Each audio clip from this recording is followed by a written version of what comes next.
Surprised to see me? Yeah, me too. Hello boys, girls, people from other worlds. My name is Star-Punz, and today, ooh, I have a little thing to show you, yeah. If you're a little surprised by this, don't worry. There are more reactions that I'm working on, but they're all kind of, so we got this, and we got this.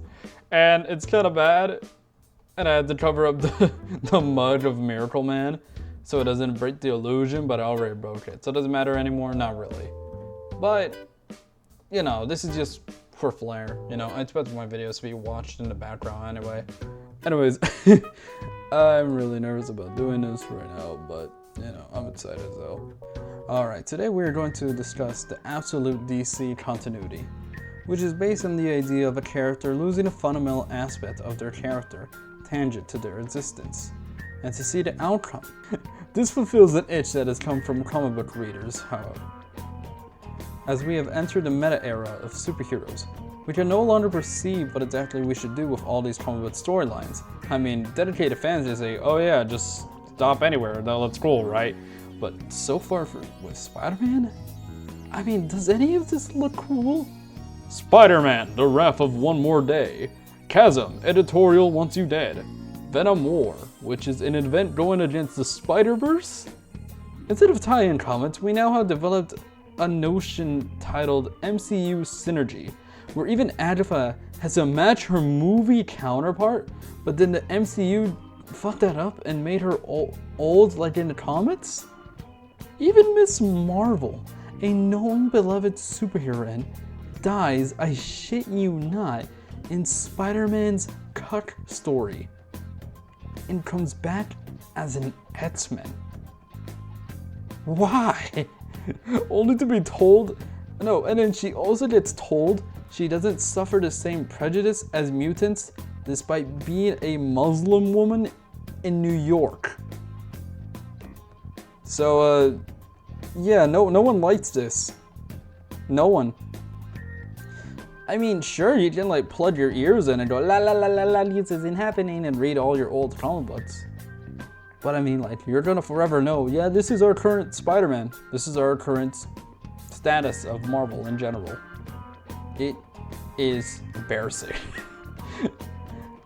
And it doesn't help that this Ouroboros of a universe has conflicted readers for decades. I mean, the status quo only changing for grand tie-in events, well, you know, it just doesn't work.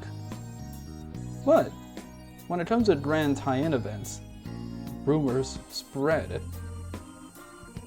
And a big old rumor was spreading like wildfire that the Ultimate Universe, yes, the Ultimates from Marvel Comics, was being revised. Comics industry is always trying to one-up on each other. So at the same time Marvel unveils its solution for fans to have their own pie of what these characters should be, while continuing their own storylines, as realistically, people are depending on these runs as their livelihoods for work.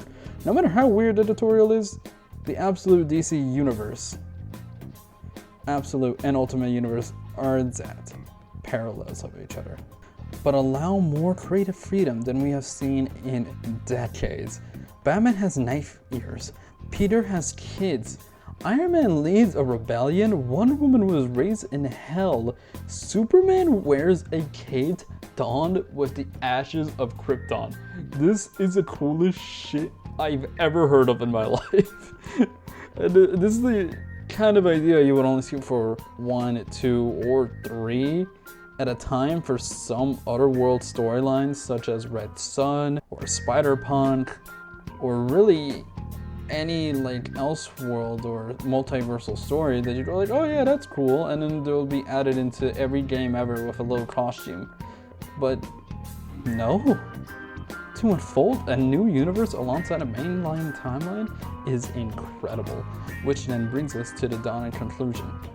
What would happen if the absolute and ultimate universes switched? Welcome to my series, where we explore the endless possibilities. Let's start with Marvel's poster boy, Peter Parker. This is What If Spider-Man was absolute.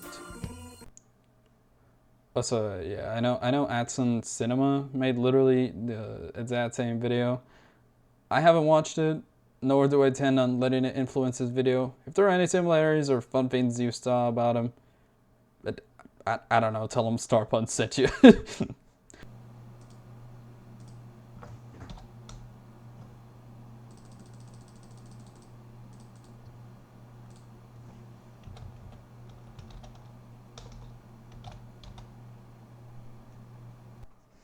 First, we have to discuss how exactly would we design Absolute Spider-Man.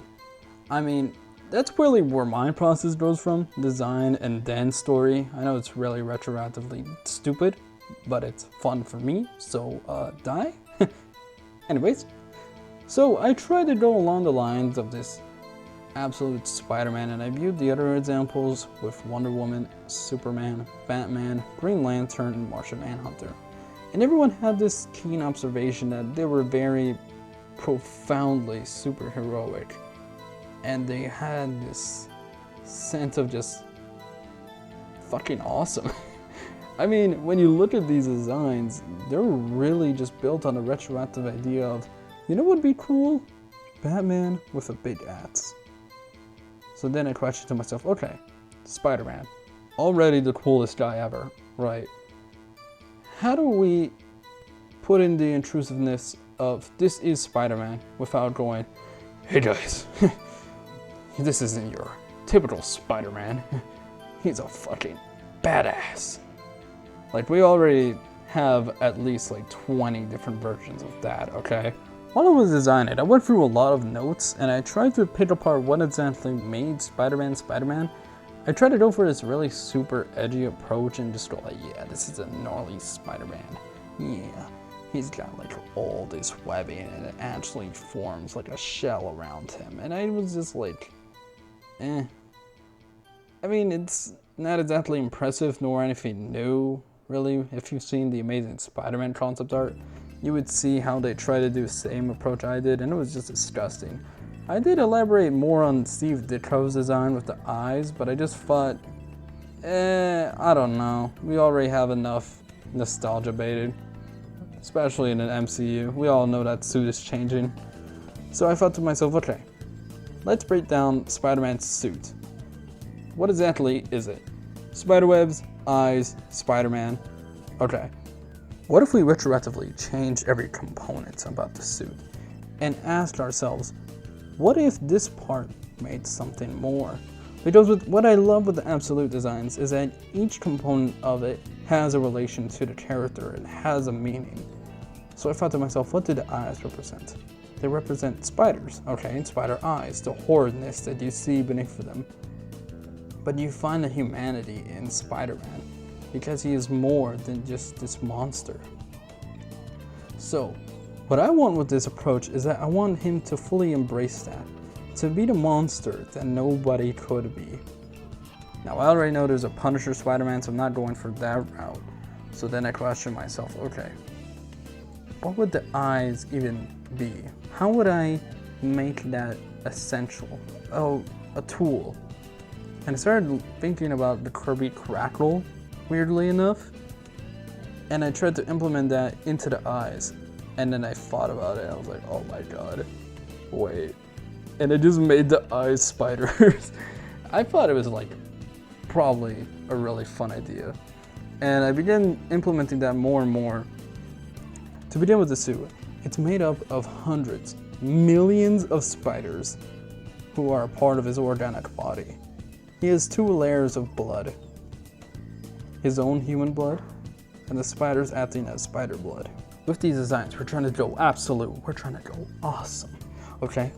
So I thought to myself, okay, let's break down this 2-layered concept and see where we can go. Because the suit, yeah, it's all flimsy. It at the end of the day, it's really just a piece of fabric. But I really wanted to tie in more of this suit into his own humanity. The red cells represent the harder parts on the suits. The blue represent the flexibility on the suits. I try to put in more muscular caricature within the blue parts as more grotesque. You know those books where they show like human skin and they show like the red parts? I really wanted to go for that angle. With the spider webs, I wanted to implement that as well. So, all the spiders are always making webs on his suit, which is how it makes the design on the red part of the suit. So, with the red blood cells always forming around him, he can use the webs that they're making as its own web shooters. Think of it as Epic Mickey splurting out goo from himself. Now, probably the hardest part for me was definitely the logo, because let's be honest, Spider-Man has gone through hundreds of these designs. I mean, with Superman or Batman, sure, you can go hilarious ways, but it'll still look the exact same. With Spider-Man, there is no saving his fandom from nitpicking the living fuck out of how different each one is. I don't even know which one's my favorite. I know it's not Tom's, fuck that, but I thought to myself, okay. I had a memory about the new Spider-Man cartoon show that's coming out, so I just kind of used that idea of the bat logo being used on the front, but I implemented it more bigger, stronger, bolder, absolute mayhem. And that's really how my design went. I hope you really enjoy it. I spent like an entire day on this. I really wanted to implement the more dangerous side that Spider-Man can have and the grotesqueness that is him. But it still looks badass, I hope. Anyways, let's segue right into the story that I made for him. Oh yes, it's no comic book without book. I love segues.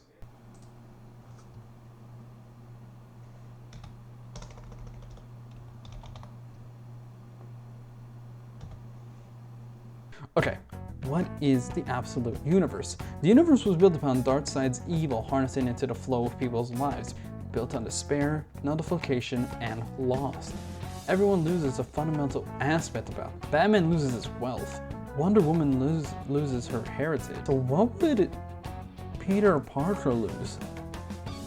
I mean, Spider-Man was hard. I mean, this is in the most hilarious fashion I could comprehend. There are entire movies regarding the loss that comes from this mantle.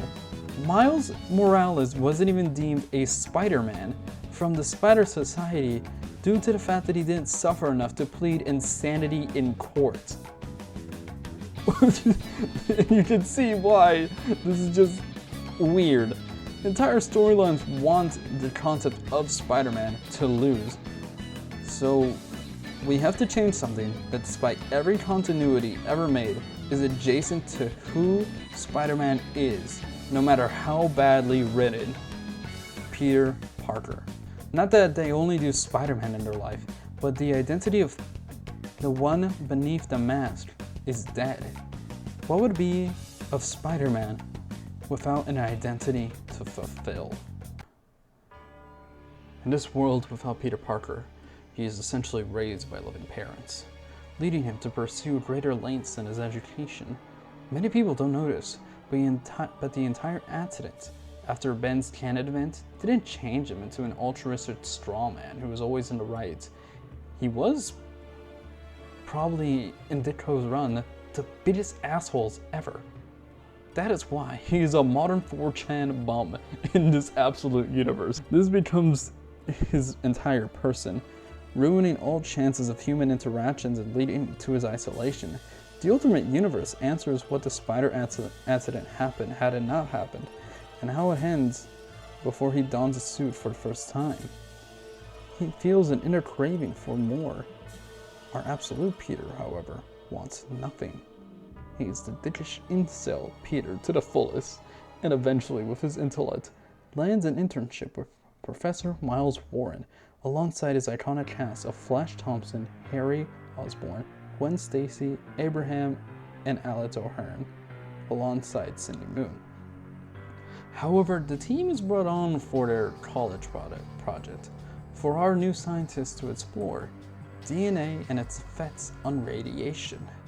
Professor Miles Warren implores all of them to provide blood samples and information about their DNA to see results for a new paper being on by Osborn Industries. This in turn was a ploy to evaluate this genetic information into animals using a set of radiation, then uses the DNA onto a spider vulture, rhino, scorpion, octopus, and a bat. Yes, he makes the clones, essentially, of each person from these DNAs. I won't spoil everyone else, but you know exactly who Peter is turning into. We have Spider-Man, Vulture, the Rhino, Scorpion, Dr. Octopus, and Morbius, the Sinister Six. Norman Osborn uses this team as essentially an unofficial operating team for the government to bring further relations with their involvement of the US, contracting these clones as soldiers for missions only they could accomplish. Yes, this is the Sinister Six. This is the Suicide Squad, basically. Yeah, I have no shame. Should I? Not really. The Sinister Six are never fully formed together, however. They all go on separate missions leading to task forces to exploit underdeveloped countries of their land and resources, even being given personal missions by Norman Osborn to eliminate political enemies throughout time. Anyone who dared to shut down his operation. This in turn led to his rising development, acting as head of the National Guard, unofficially of course, coming back full circle to our protagonist Ben Parker. Yes, he is the clone of Peter Parker, a personal project made by Dr. Warren as he saw greater potential in Peter than anyone else he saw in his life. To compromise a life filled with jealousy, he notes Peter as his personal bodyguard, but frankly, just someone to talk to is what he really wanted. Ben enjoys his time, but is hard-ridden on simply being Spider-Man. He hates the name, but as a military lapdog, what choice does he have? Move over to a year after the clones have begun their onslaught of shadow operations.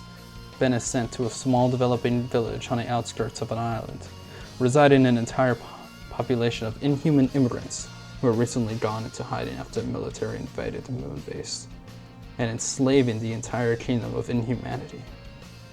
Ben's mission was to either eliminate or capture this entire village with his team, but Ben was given a personal message from Norman to find their last remaining family member of the unhuman kingdom, a daughter. Ben submits, and once commencing the invasion, something was growing in Ben, a sense of belonging. Upon viewing his soldiers begin burning down the village in a matter of hours, watching as rows of Inhumans are brought to their knees, whilst their own guards are flooding the ponds with their blood, he looks down at the ashes of what remained of something more. Upon the rubble, as the team was already commencing operations, he finds unusual movement.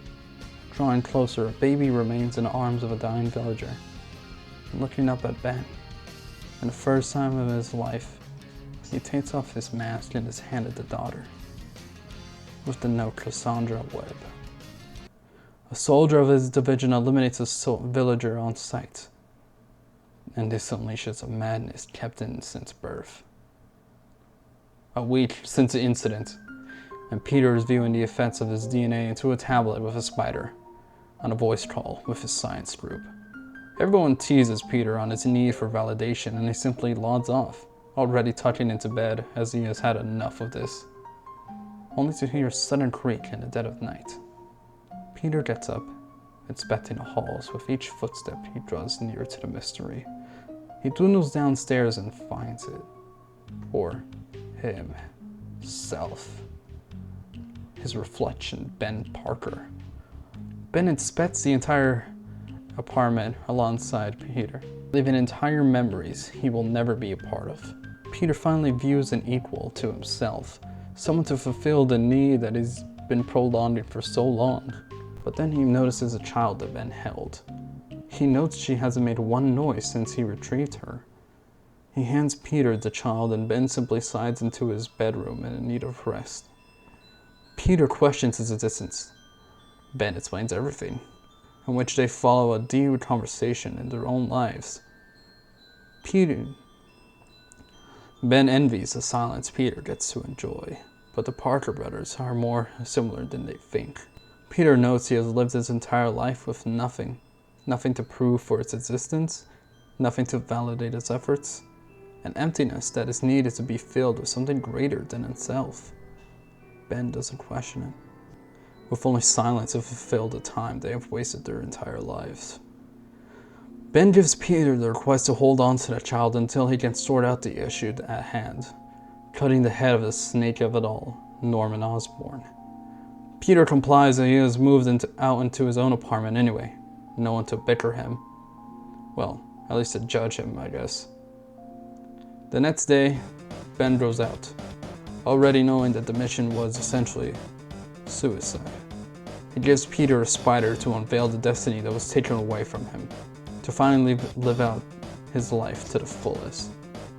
Ben bids farewell and finishes this once and for all. 2 hours later.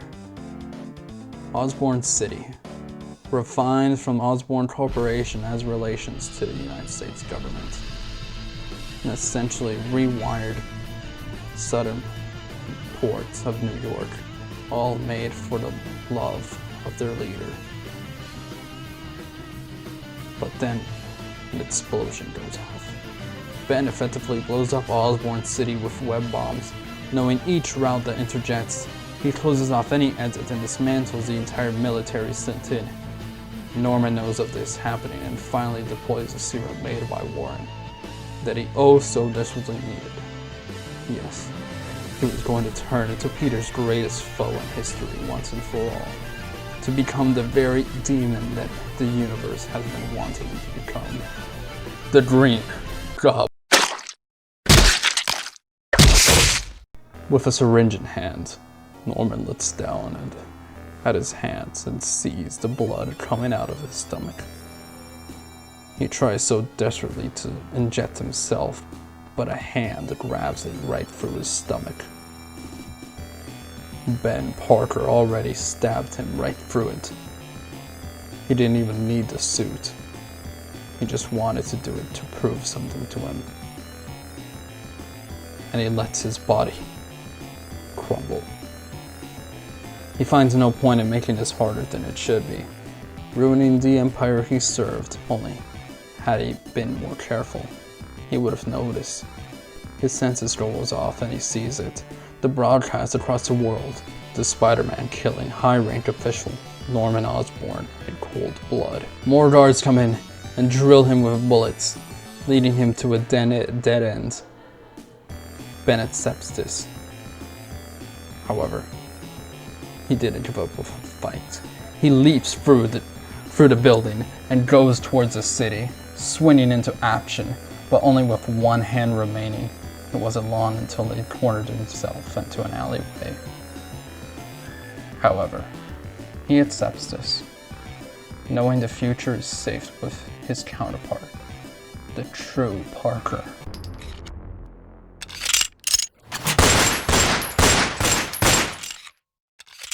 In the midst of it all, Ben finds an entire hole staring at him. His own real self, Peter, sacrificing himself in front of Ben and shoving him out of the way down the sewers, watching as the only remaining tie to his immunity dies. Harry Osborn, Peter's science experiment partner, sees this event unfold, smiling ear to ear, claiming the Osborn Empire to himself with nothing to stop him. One day later, Professor Warren barges into Peter's apartment, knowing that his fate has been sealed, but needing to cleanse all sources of evidence before Harry can track it all back to him.